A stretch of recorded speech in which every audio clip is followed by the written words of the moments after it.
capítulo 2, dando continuidade ao estudo do Evangelho de Mateus. Nosso objetivo é estudar os 2 primeiros capítulos nesses domingos de Natal, que são os capítulos que narram o nascimento de Jesus. E hoje a gente vai entrar então na parte da história que vai falar dos magos. E eu não sei o que você conhece dessa história, mas essa é a história de Natal mais cheia de mitologias, de tradições, de invenções. E o meu propósito aqui é explicar esse texto hoje e trazer algumas aplicações para as nossas vidas, que é uma história muito bonita, que muito tem a nos ensinar do que Deus deseja de nós e como Deus deseja que nós nos coloquemos diante dele. Então eu quero ler com você Mateus capítulo 2, versos 1 a 11, a palavra de Deus diz o seguinte: Tendo Jesus nascido em Belém da Judéia, nos dias do rei Herodes, eis que vieram uns magos do Oriente a Jerusalém, e perguntavam: onde está o recém-nascido, rei dos judeus? Porque vimos a sua estrela no Oriente, e viemos para adorá-lo. Ao ouvir isso, o rei Herodes ficou alarmado, e com ele toda Jerusalém. Então Herodes convocou todos os principais sacerdotes e escribas do povo, e lhes perguntou: onde o Cristo deveria nascer? Eles responderam: em Belém da Judéia, porque assim está escrito por meio do profeta: e você, Belém, terra de Judá, de modo nenhum é a menor entre as principais de Judá, porque de você sairá o guia que apacentará o meu povo Israel. Com isso Herodes, tendo chamado os magos para uma reunião secreta, perguntou-lhes sobre o tempo exato em que a estrela havia aparecido. E enviando-os a Belém, disse-lhes: vão e busquem informações precisas a respeito do menino. E quando tiverem encontrado, avisem-me, para eu também ir adorá-lo. Depois de ouvirem o rei, os magos partiram. E eis que a estrela que viram no oriente ia adiante deles, até que chegando, parou sobre onde o menino estava. E vendo eles a estrela, alegraram-se com grande e intenso júbilo. Entrando na casa, viram um menino com a Maria, sua mãe. Prostrando-se, o adoraram. E abrindo seus tesouros, entregaram-lhe as suas ofertas, ouro, incenso e mirra. E tendo sido avisados por Deus em sonho, para não voltarem à presença de Herodes, os magos seguiram por outro caminho para a sua terra. Até aqui, a leitura da palavra do nosso Deus. Meus irmãos, Natal é essa mensagem que a gente vai falando e repete sempre. Deus encarnou para nos salvar. Você sabe disso, Natal não é sobre Papai Noel, Natal não é sobre presente, Natal é sobre Jesus. E aqui uma palavra aos pais, lembre-se disso, tá? O seu filho, quando você fala de Natal, a primeira coisa que tem que vir na cabeça dele é: Jesus nasceu. Porque Natal é sobre isso. É sobre essa mensagem maravilhosa de que Deus não vive longe lá no céu sem se importar conosco, mas Ele veio até nós em Cristo Jesus. E a pergunta que fica, e eu quero fazer para você, é a seguinte: diante dessa mensagem, diante desse fato histórico, Jesus nasceu, qual deve ser a nossa postura? Essa história está na Bíblia e está relatada para nós, não só para nos emocionar, não só para, durante o mês de dezembro, a gente ficar aqui falando sobre isso, mas para mudar a nossa vida, mas para nos transformar, para nos fazer novos. E a pergunta é: qual é a postura que nós devemos ter diante dessa mensagem? Hoje a gente vai estudar então essa história dos magos, que vocês vão perceber que é a história mais cheia de mitos de Natal. Mas a respeito dos mitos, ela tem uma mensagem muito simples, mas muito importante, sobre o que o Senhor deseja de nós diante do fato de que Jesus nasceu. A história, meus irmãos, começa dizendo que essas coisas aconteceram quando Herodes era rei em Israel. E eu quero começar refletindo com você como que foi o Natal, ou o nascimento de Jesus, para o grande rei Herodes. Eu não sei se você conhece e entende de história, mas nessa época, Israel não era um país independente, mas Israel era um país subjugado pelo Império Romano. Então como é que funcionava na época? Praticamente todo o mundo conhecido daquela época estava debaixo do domínio de Roma, e o imperador romano era quem mandava em tudo, o grande César. E César dividia os países que estavam debaixo do domínio dele em várias regiões e colocavam reis nessas regiões para governar aquelas regiões segundo os interesses de Roma. Então, quem era Herodes, que o texto começa falando de Herodes? Era alguém que o imperador romano colocou na região da Judéia com o objetivo, então, de ele governar aquela região segundo os interesses de Roma e recolher os impostos para mandar para Roma. Esse era Herodes. E vamos ser sinceros, Israel não era um lugar muito fácil de ser rei. Para Herodes, ser rei em Israel não era simples,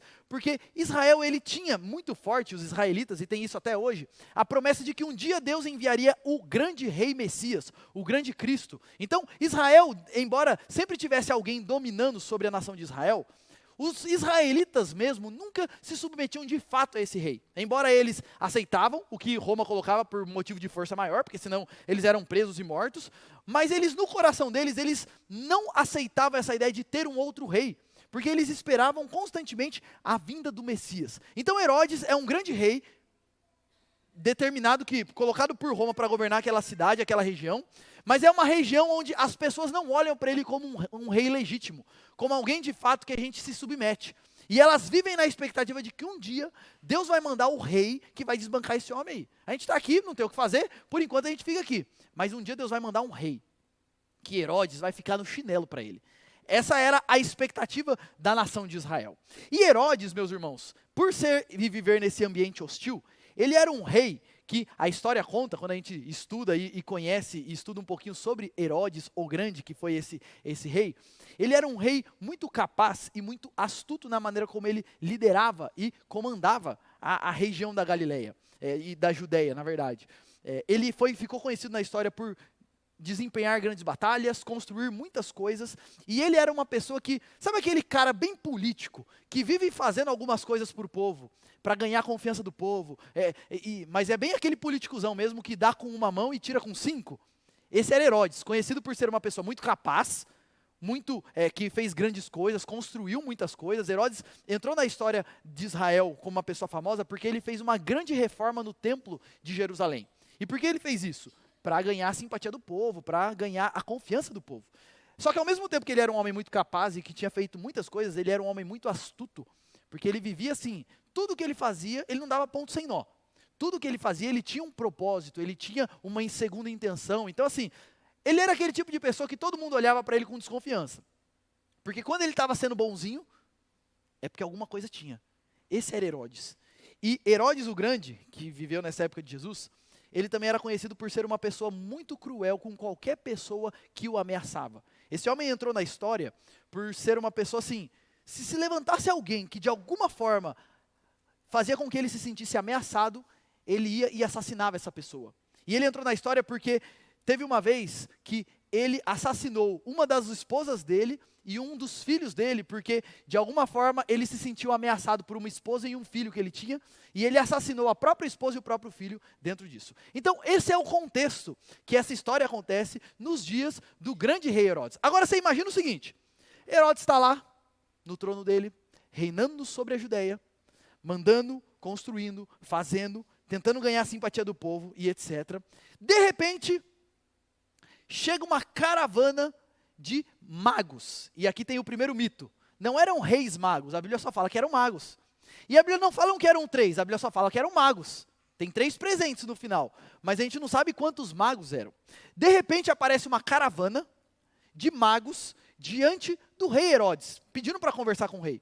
E meus irmãos, os magos naquela época, quem que eram os magos? Era uma classe de estudiosos, normalmente lá dos medos, persas, babilônicos, que eram os reinos que ficavam pelo Oriente, que era uma classe de profundos estudiosos, tanto da ciência, quanto das estrelas, quanto das religiões. Era como se fossem os filósofos, ou os grandes sábios daquela época. E eles eram uma classe muito conhecida porque, normalmente, quando um rei ia tomar uma decisão mais complicada, ele se consultava com a classe dos magos, com a classe dos sábios. Então, quem eram esses? Eram homens nobres, ricos, importantes e estudados do Oriente.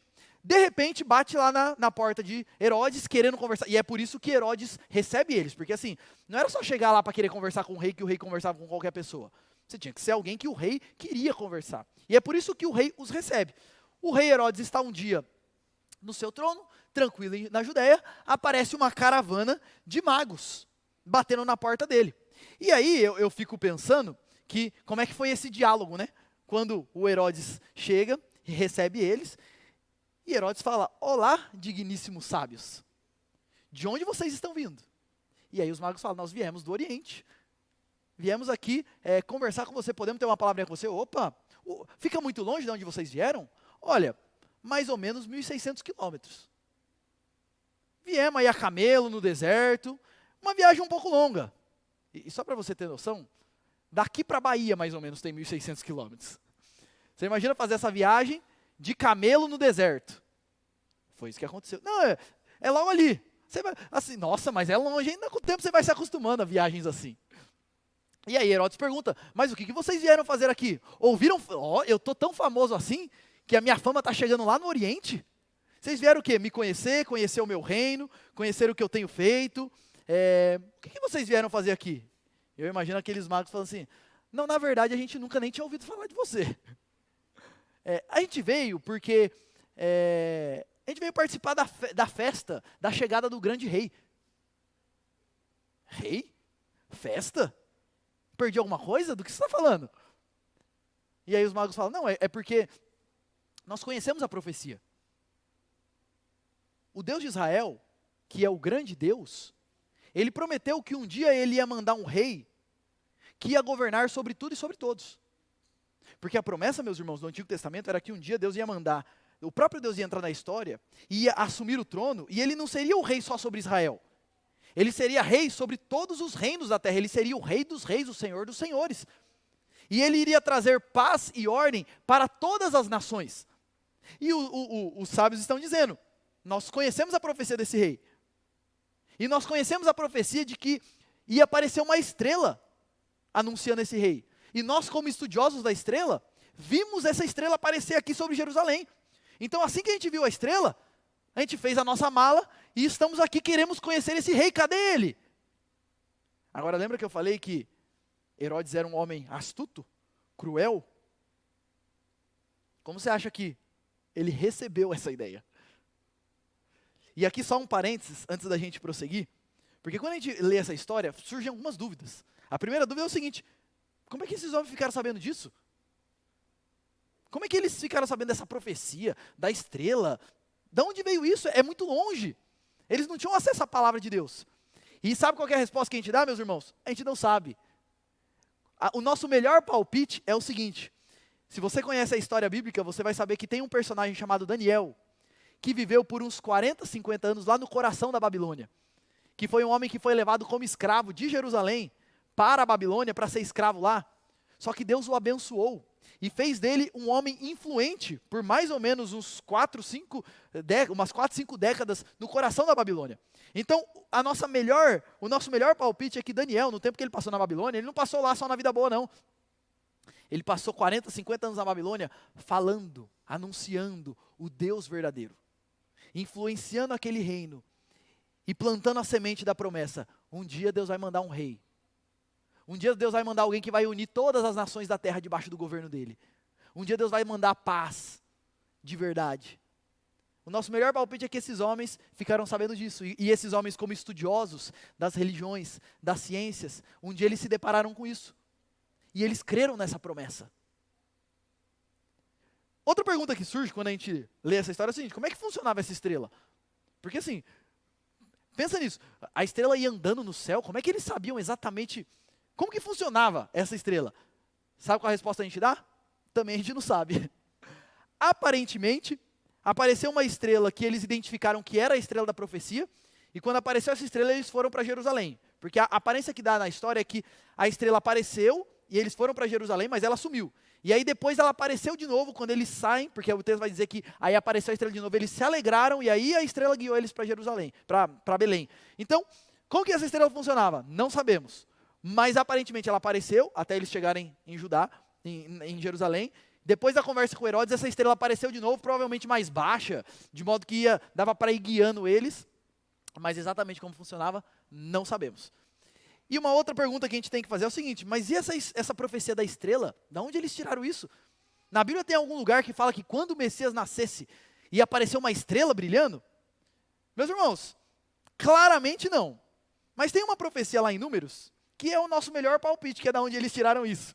Números 24, 17, tem uma profecia que diz o seguinte, uma estrela procederá de Jacó, de Israel subirá um cetro que ferirá as têmporas de Moabe e destruirá todos os filhos de Sete. Existe uma promessa que um dia ia surgir um cetro, um rei, que ia acabar com os inimigos de Israel.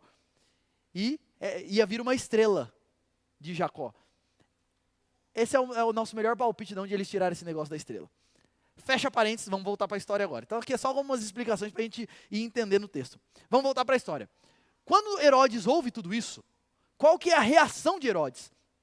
Primeiro, meus irmãos, o texto vai nos mostrar que Herodes ficou perturbado e se sentiu extremamente ameaçado com isso. Porque não é para menos, né? Pensa assim, eu sou rei de um lugar, eu mando aqui. De repente aparecem uns homens importantes, ricos de longe, dizendo o seguinte: fiquei sabendo que o rei verdadeiro nasceu. O homem ficou perturbado, se sentindo ameaçado. E o texto vai dizer então que, junto com essa questão dele se sentir ameaçado, ele logo bola um plano, porque Herodes era astuto. Então ele bola um plano e ele chama os estudiosos, os fariseus da época, os estudiosos da religião judaica, e fala o seguinte: olha, segundo o livro de vocês aí, onde é que o Cristo deveria nascer? E aí eles buscam uma profecia que tem lá em Miqueias, que diz que de Belém de Efrata viria o Messias, porque ela não seria a menor das cidades, porque Belém era uma cidadezinha pequenininha, era uma cidadezinha do interiorzinho, não era a capital. E aí existia uma profecia seguinte: embora seja uma cidadezinha pequena, sem muita importância, é de lá que procederá o Messias. Então os estudiosos falam isso para Herodes. Olha, os judeus daquela época, os estudiosos judaicos, os fariseus: Herodes, vai vir lá de Belém. Então Herodes chama os magos e fala assim: olha, a profecia diz que ele nasceria em Belém. Faz o seguinte. E você percebe que Herodes, primeiro ele se sente ameaçado, e depois ele bola um plano, fingindo que ele quer alguma coisa, cheio de hipocrisia. Porque ele fala assim: olha, vão lá para Jerusalém, vão lá para Belém, se informem de tudo, achem esse Cristo que nasceu, e depois volta aqui e me conta tudo, porque eu também quero ir adorá-lo. Que hipocrisia. Porque a gente sabe na história o que Herodes faz depois, né? Ele vai pegar e mandar matar todas as crianças abaixo de 2 anos para eliminar qualquer tipo de possibilidade de fato um rei ter nascido. Mas isso daí a gente vai ver cenas dos próximos capítulos. O que ele faz a princípio então é se sentir profundamente ameaçado e bolar um plano cheio de hipocrisia para lidar com aquele fato. Esse foi o Natal para Herodes.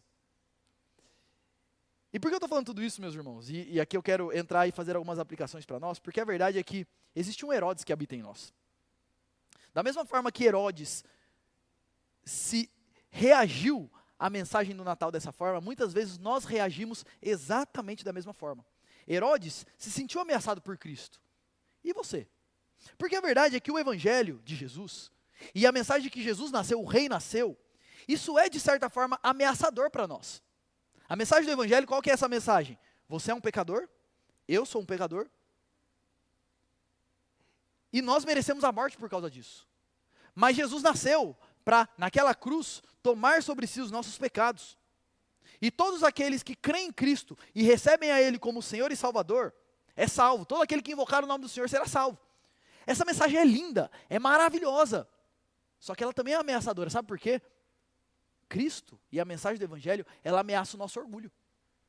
Para você receber a Cristo, e para você se render a essa mensagem, você tem que antes reconhecer uma coisa: eu sou um problema.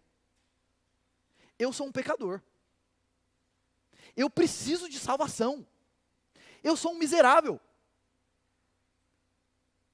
E a mensagem do Natal, ela ameaça o nosso orgulho. Olha como a gente tem dificuldade com isso. Quero que você pense numa coisa. Normalmente quando você e sua esposa, você e seus pais, você e seus filhos brigam lá na sua casa. E eu sei que isso acontece umas 2 vezes por ano, mas às vezes acontece, né? E você grita com seu marido, com a sua esposa, com seus pais, etc. E aí depois que tudo passa, ele chega para você e fala assim: olha, mas você não precisava falar daquele jeito também, né? Qual que é a nossa reação normalmente? É a gente falar assim: realmente, eu estou errado. Reconheço e peço perdão. Ou a nossa reação natural é a seguinte: você está falando de mim? Mas e você? Você não olha para o jeito que você falou, né? E eu fiz ainda pouco diante do que você fez. Você merecia era muito mais. Esses somos nós. temos extrema dificuldade de reconhecer os nossos erros. Uma boa pergunta para você é a seguinte: quando foi a última vez que você pediu perdão para alguém? E o seu pedido de perdão foi assim: olha, eu estou errado, me perdoe, ponto final. Porque normalmente a gente não pede perdão. E quando a gente pede, os nossos pedidos de perdão são assim: olha, me perdoe, eu sei que eu estou errado, mas é porque é que o dia assim já começou estressante, aí você fala daquele jeito comigo. É porque sempre tem um porquê. Herodes se sentiu ameaçado por Jesus. E às vezes a gente se sente também. Porque para receber a Jesus como Salvador, antes eu tenho que me olhar como um pecador. Como você tem lidado com essa mensagem? Você tem tido um coração quebrantado? De reconhecimento dos seus erros? Pedindo perdão ao Senhor e às pessoas?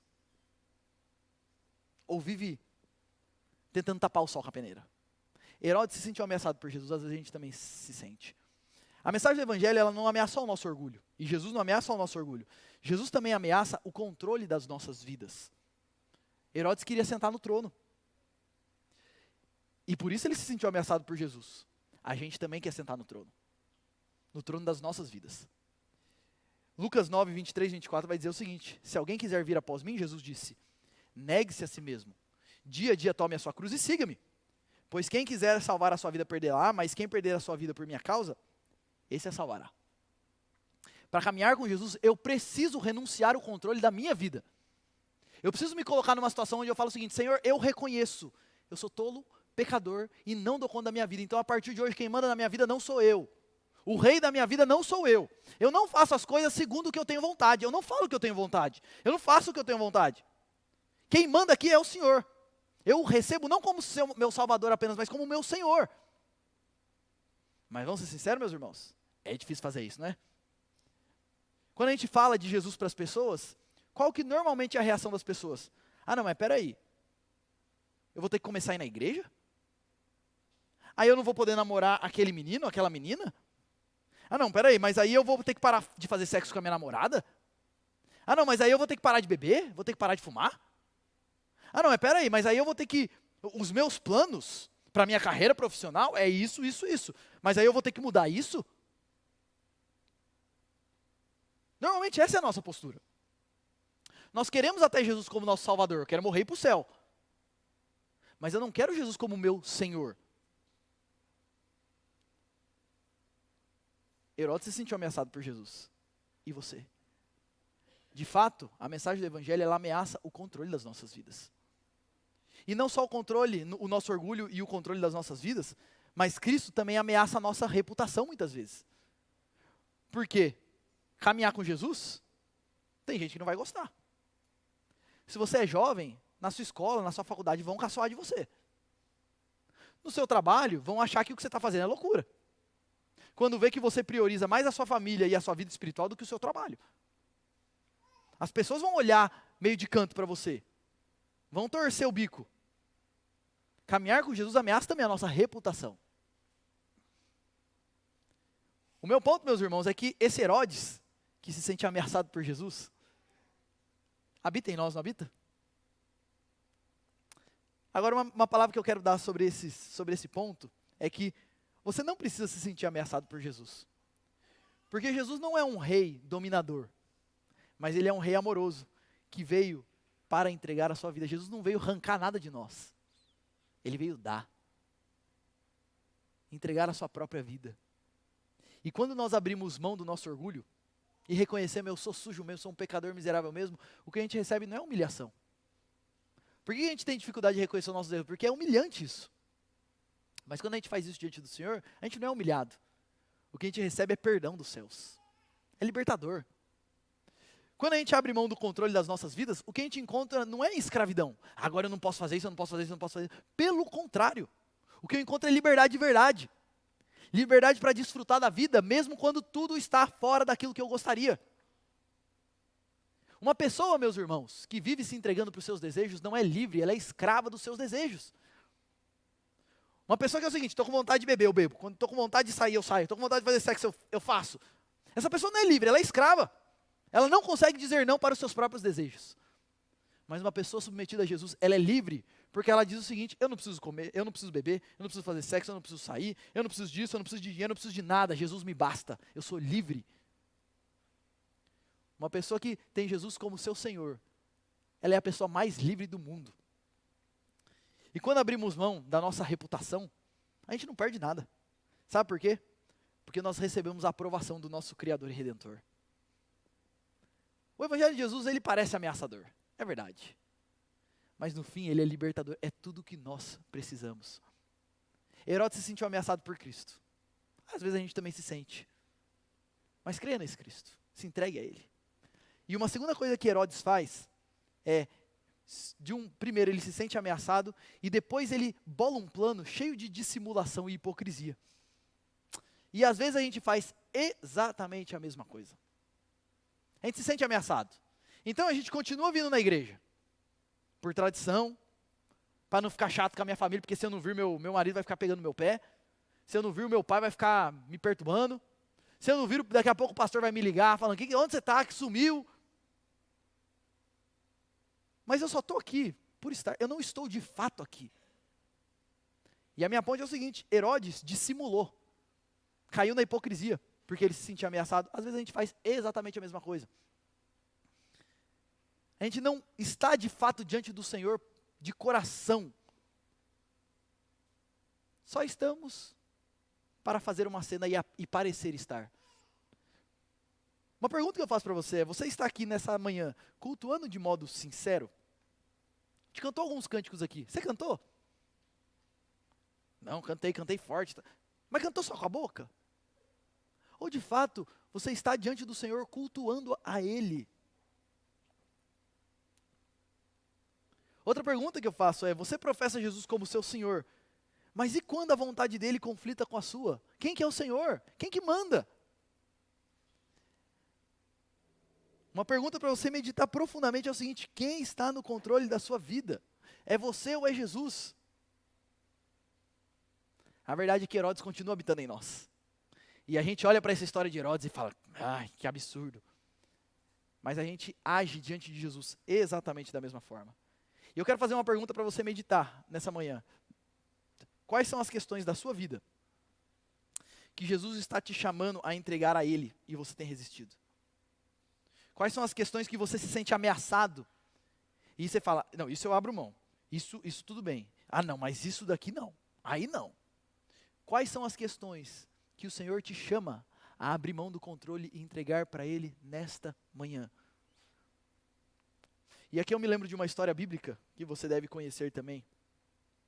Mas você se lembra daquele dia em que Deus apareceu para Abraão e disse: Abraão, pega o seu filho, o teu único filho a quem amas, sobe lá no monte, coloca ele no altar, enfia uma faca no coração dele e sacrifica ele para mim. E lembrando que Isaac é o filho que Abraão ficou esperando 25 anos para nascer. E o que o texto diz que Abraão fez?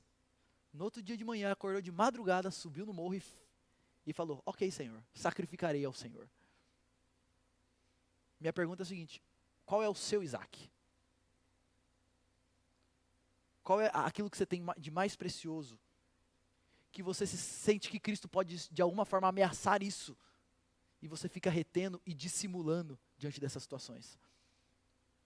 O Senhor te chama para entregar isso no altar dele hoje, nessa manhã. A mensagem do Natal é que Jesus veio, não só como Salvador, mas como Rei, e nos chama a nos submeter a Ele.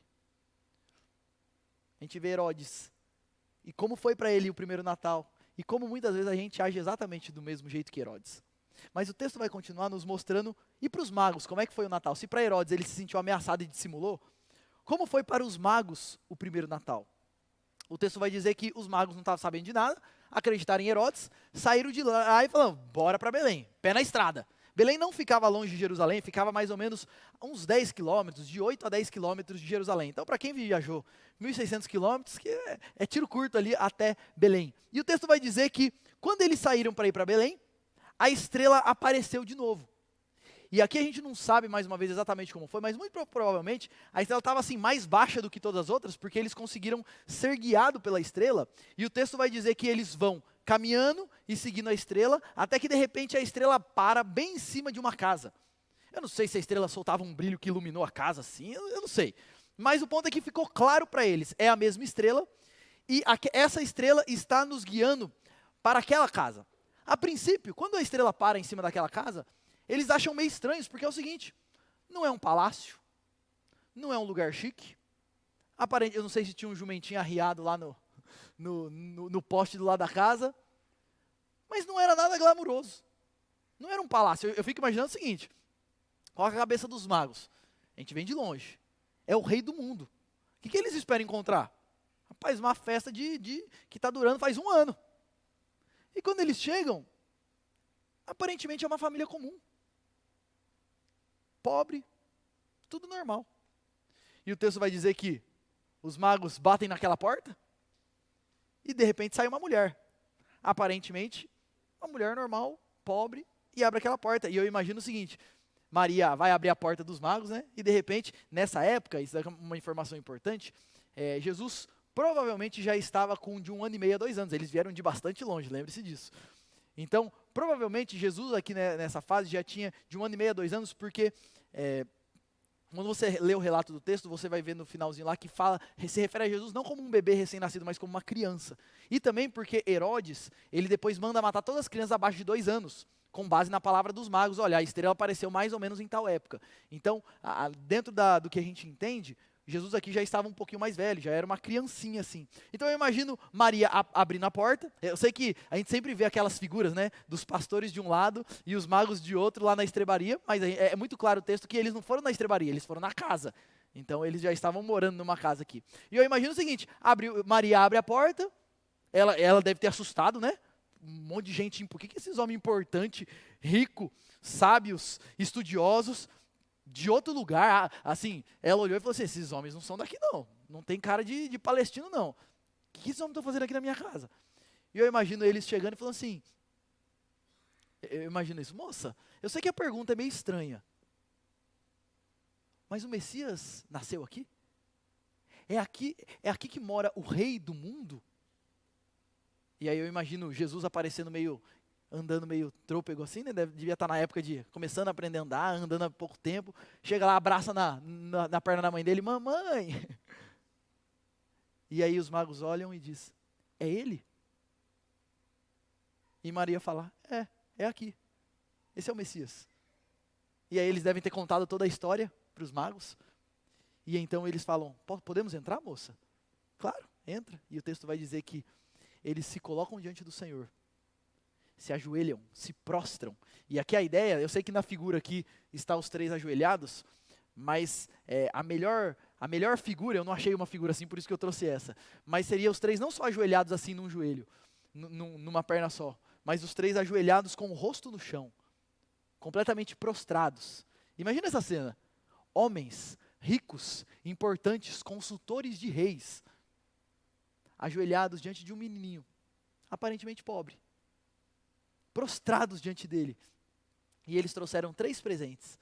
Ouro, que era a joia mais preciosa que existia na época e existe até hoje, né? Digno de um rei. Incenso, e é uma coisa interessante porque o incenso normalmente era coisas aromáticas, né? Incenso normal, mas eram coisas importantes e muito utilizadas no culto aos deuses. A gente não sabe se isso tem relação, se tem significado ou não, mas o incenso era muito utilizado no culto aos deuses, e mirra, que era como se fosse um perfume caro, muito utilizado no embalsamento de mortos. E aqui a gente pode ver ou não um significado nessas coisas, mas o ponto é, eles pegaram, e os magos não tinham noção de tudo isso, é óbvio, mas o ponto é que eles pegaram o melhor que eles tinham, ouro, incenso, mirra, se prostraram diante do verdadeiro rei, para adorá-lo.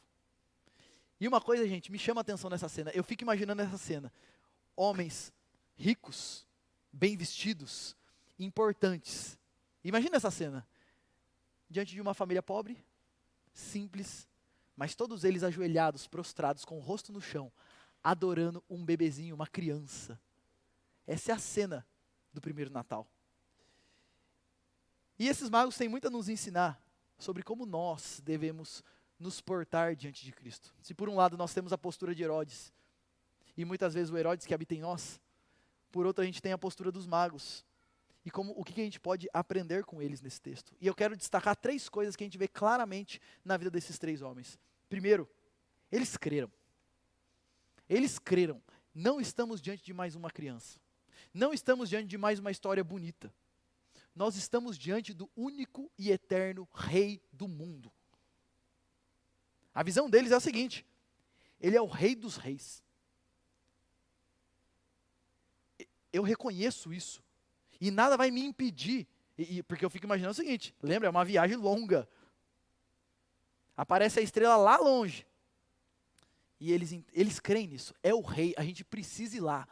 A gente está tendo o privilégio de viver na época que o rei nasceu. Nada vai nos impedir. Arria o camelo e vamos embora. E quando eles se colocam diante do Senhor, eles se dobram diante dele. Eu quero fazer uma pergunta para você. Você crê em Cristo dessa forma? Eu reconheço que Ele é o Rei. E nada vai me impedir de me dobrar diante dEle. Vamos ser sinceros, gente? Quantas vezes uma chuvinha de domingo de manhã nos impede? Quantas vezes qualquer coisinha me impede de estar diante desse Rei?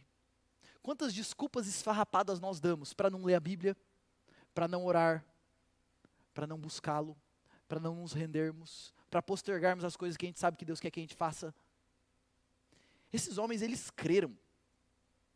E creram de modo que nada os impediram. Nada os impediu. O chamado do Senhor é que nós creiamos no Senhor dessa forma.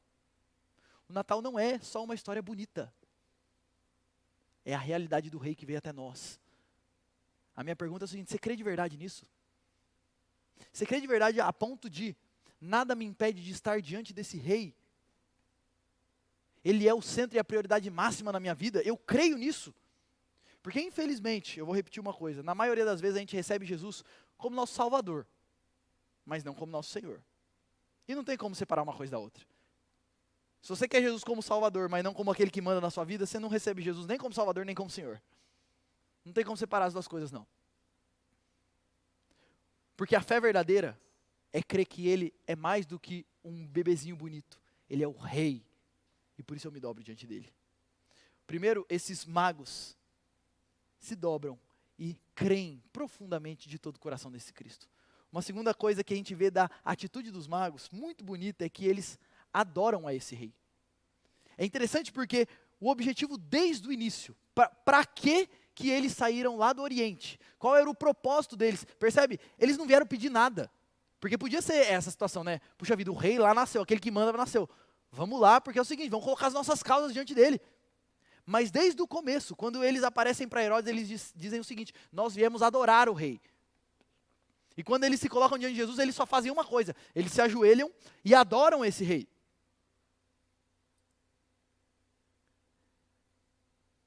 Uma consequência, meus irmãos, de crermos no Senhor, de fato, é que nós reconhecemos a dignidade e a grandeza dele. E nós nos dobramos em sinal de reconhecimento e submissão. Adoração é parte essencial da caminhada com Deus. Infelizmente nós vivemos em uma época, eu não sei se você percebe isso, mas cada vez mais as igrejas elas são muito mais centradas no que Deus tem para nos oferecer, do que numa vida de eu adoro a Deus. Mesmo que Deus não me dê nada, eu não o busco pelo que Ele me dá, eu o busco por quem Ele é.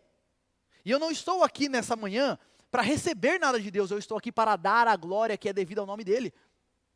Eu acho bonito demais esse texto porque eles viajam 1.600 quilômetros para fazer uma coisa: se ajoelhar diante do rei. Só.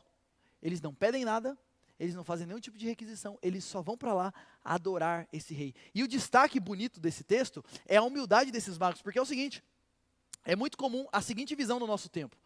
Esse negócio de buscar Deus, esse negócio de adorar a Jesus, depender de Deus, isso daí é coisa para quem não dá conta da vida. Ou é coisa para pessoa ignorante, que não conhece muito bem, então fica acreditando nesses mitos aí. Ou é coisa para pessoa mais pobre, que aí ele não consegue lidar com os problemas da vida, aí ele tem que pedir para Deus. Ou é coisa para pessoa que está em sofrimento, está passando por alguma dificuldade, então ele vai lá para perguntar ao Senhor: mas a minha vida vai bem, eu tenho dinheiro, eu sou rico, Eu dou conta da vida, para quê? O ponto não é o que eu preciso ou não, o ponto é diante de quem eu estou. Porque quando a gente coloca em perspectiva quem é Deus e quem é o Senhor Jesus, só cabe uma coisa para um miserável como eu. Seja eu rico ou pobre, branco ou preto, gordo ou magro, me ajoelhar e adorá-lo. Essa cena me chama a atenção porque esses homens não estão apegados aos valores desse mundo, ao glamour, sendo quem são, ricos, importantes, sábios, provavelmente mais ricos, se a gente for colocar proporcionalmente na época, do que qualquer um de nós aqui, provavelmente muito mais estudados do que qualquer um de nós aqui, provavelmente muito mais importante do que qualquer um de nós aqui. Ninguém aqui é conselheiro de presidente, mas esses homens se ajoelham diante do Senhor Jesus. Faço uma pergunta para você: às vezes você acha que você é importante demais para se ajoelhar diante dele? Às vezes você acha que você dá conta da sua vida e você nem precisa disso? Você adora a esse Jesus sinceramente? A gente aprende com os magos isso. Fé verdadeira, adoração humilde. E uma outra coisa que a gente vê claramente nesse texto é a consagração do melhor. Eles vão para lá para oferecer glórias ao Senhor e oferecer presentes a esse Deus. E aí o texto vai falar que eles dão ouro, incenso e mirra. E a gente aprende, porque isso daqui é um chamado de nós ofertarmos ao Senhor o melhor que nós temos para ofertar. Consagrar a Ele aquilo que Ele mesmo nos deu. Por exemplo, consagre os seus talentos a Jesus. Diante de quem Jesus é. Quais são os talentos que Deus te deu? Quais são os dons que Deus te deu? O que você faz bem? Na grande maioria das vezes a gente usa o melhor dos nossos talentos para ganhar dinheiro, mas não para servir ao Senhor. Consagre os seus talentos e os seus dons ao Senhor. Ele é o Senhor. Consagre o seu tempo ao Senhor. Separe tempo na sua agenda. E aqui, meus irmãos, duas atividades bem práticas, bem simples e diretas sobre consagrar o tempo ao Senhor. Primeiro, todos os dias separe um tempo para o Senhor. Para ler a Bíblia, para orar. Para buscar esse rei. Para se ajoelhar diante desse rei. E um dia na semana, o domingo, consagra ao Senhor. Porque esse é o chamado da própria palavra de Deus. O dia não é nosso, o dia é do Senhor. É para ser consagrado a Ele, a adoração a Ele, a comunhão com Ele. Tenha isso como uma prioridade. A gente está nesse tempo de fim de ano, começo de ano. Quero colocar um desafio aí para você. A gente sempre faz metas, e normalmente as metas têm a ver com vida profissional, dinheiro, viagem que eu quero fazer. Quero te desafiar a colocar uma meta.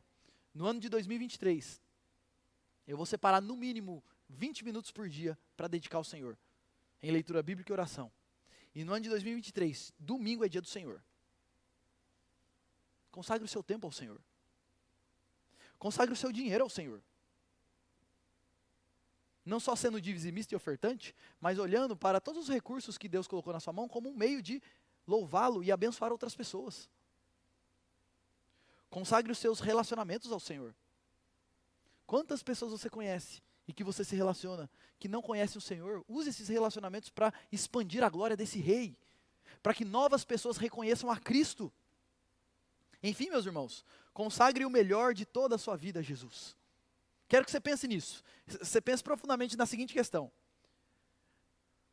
Você tem usado e você tem gastado o melhor de você para quê?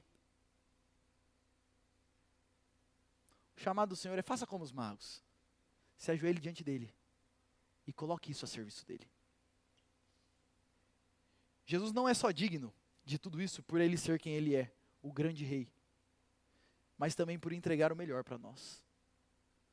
Qualquer coisa que a gente entregue ao Senhor e consagre ao Senhor não é nada comparado ao que Ele entregou por nós. Eu quero que você olhe para essa imagem mais uma vez. Que eu acho que essa foto, imagina essa fotografia, Jesus e os magos ajoelhados, prostrados, entregando e consagrando seus presentes. Eu diria, meus queridos, que essa é a imagem da vida cristã. Deveria ser esse o nosso estilo de vida. Fé no Senhor. Eu creio que Ele é o Rei. E nada vai me impedir de me colocar diante dele. Adoração humilde. Eu creio, por isso eu me ajoelho, eu me prostro diante desse rei. E consagração do meu melhor ao Senhor. Esse é o chamado do Natal para nós. Esse é o chamado do Natal para nós. Mais uma vez, não é só uma mensagem para nos emocionar, mas é uma mensagem para nos desafiar a nos colocarmos diante desse rei com uma postura apropriada. E eu quero terminar fazendo uma pergunta para você meditar. Lendo essa história, você está mais parecido com Herodes ou com os magos? Você está mais perto de que lado? O Senhor Jesus te convoca, nessa manhã, a se colocar diante dele em adoração e reconhecendo ele como o Senhor. E nós, meus irmãos, iremos encerrar esse culto cantando mais uma canção. E eu convido a banda para que venha aqui à frente. E é uma canção muito bonita, que vai dizer o seguinte: luz do mundo vieste à terra, para que eu pudesse te ver. Humilde vieste à terra que criaste, e por amor pobre se fez. Então nós viemos aqui para quê? Vim para adorar-te, vim para prostrar-me, vim para dizer que o Senhor é o meu Deus. És totalmente amável, totalmente digno, tão maravilhoso para mim. Essa canção é uma conclusão boa para essa mensagem, para essa história. Esse é o chamado do Senhor para nós, que nós nos coloquemos diante dele em adoração, reconhecendo ele como nosso rei. Então, se você puder, fique em pé e vamos juntos cantar: vim para adorar-te.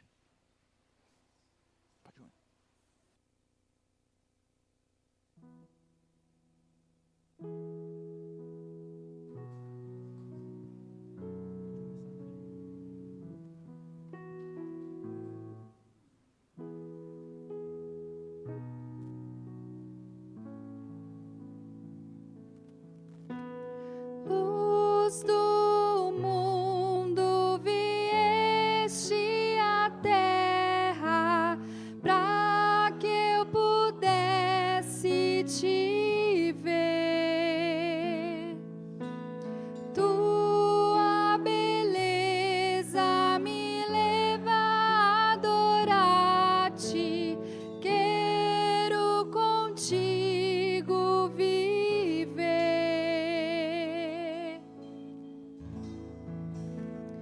Vim Para adorar-te, vim para prostrar-me, vim para dizer que és meu Deus, és totalmente amável, totalmente digno, tão maravilhoso para mim.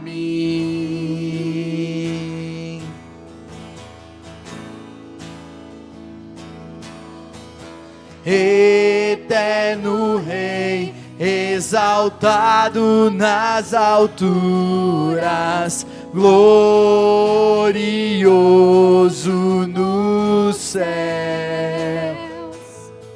humilde vieste à terra que criaste, por amor pobre se fez. Vim para adorar-te, vim para prostrar-me, vim para dizer que és meu Deus, és totalmente amável, totalmente digno, tão maravilhoso para mim.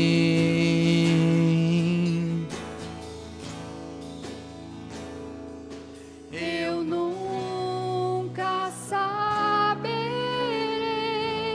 o preço dos meus pecados lá na cruz.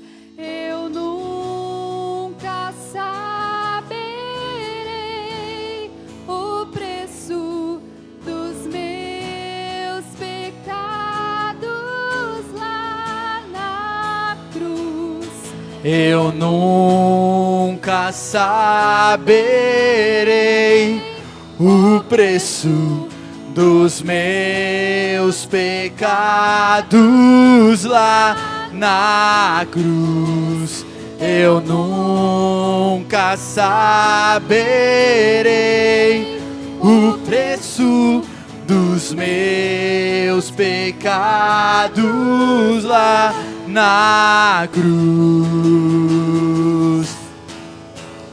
Vim para adorar-te, vim para prostrar-me, vim para dizer que és meu Deus, és totalmente amável, totalmente digno, tão maravilhoso para mim.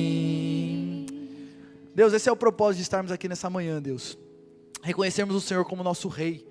E Deus, assim como esses magos vieram de longe para adorar ao Senhor e reconhecer o Senhor como Rei, eis-nos aqui, Deus, para reconhecer que o Senhor é o Rei do mundo, para reconhecer que o Teu reino é eterno, para reconhecer que o Senhor domina sobre tudo e sobre todos. E não só para reconhecer isso, Deus, mas para nos ajoelharmos diante do Senhor e adorarmos ao Senhor, que é digno de toda a honra e de toda a glória.